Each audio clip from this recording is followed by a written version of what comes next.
Thank you very much. Rapporteur, please. Focus on some of the comments that have been about the amendments. Thank you. First of all, on the amendment to reject the Commission proposal, as colleagues know, I also tabled this amendment. I do not think that it is the right approach because there are some very specific issues that need to be addressed. And in my view, as I wrote in my original report, one of the very specific issues to be addressed is the status of firearms that have been converted to firing blanks. And then those firearms which were then reconverted very easily back into live firearms because they had not been properly deactivated and were used in the Charlie Hebdo attacks, and similar firearms have turned up in my own member state. This is clearly a loophole which needs to be addressed, and the suggestion that is not a loophole, not a concern, and that we can work with the existing law, I think is incorrect. And I would like to close this very specific loophole. There's another issue that I think needs to be addressed, which is the fact that the deactivation regulation, which was rushed through, has got some very serious problems with it. It's actually made deactivation worse in certain member states because you can't recognise historic deactivations and you can't re-deactivate a deactivated firearm if it's been irreversibly changed.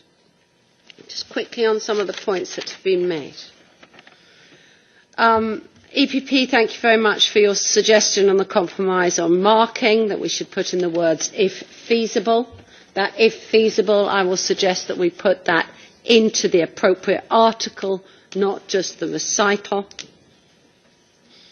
And on the whole, I agree with most of the other EPP points.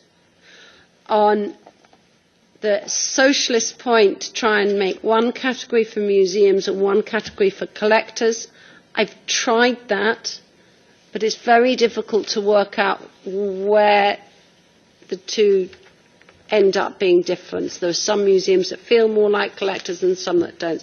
As a result, I've tightened up the language that covers both of them to use the language persons that are involved in, etc.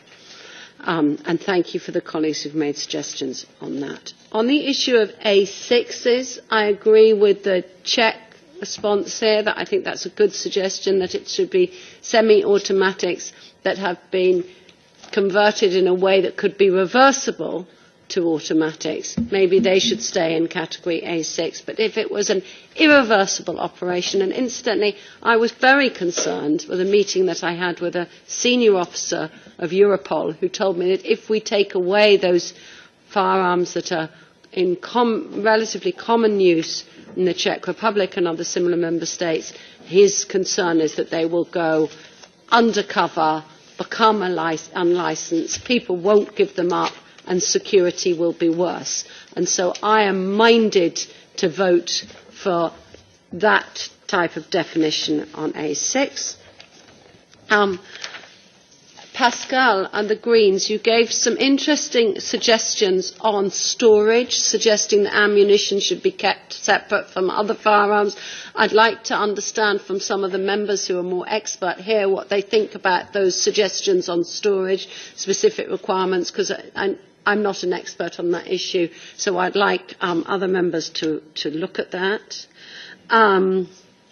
And your amendment on insurance, I'd like to have feedback from others on that particular one too. And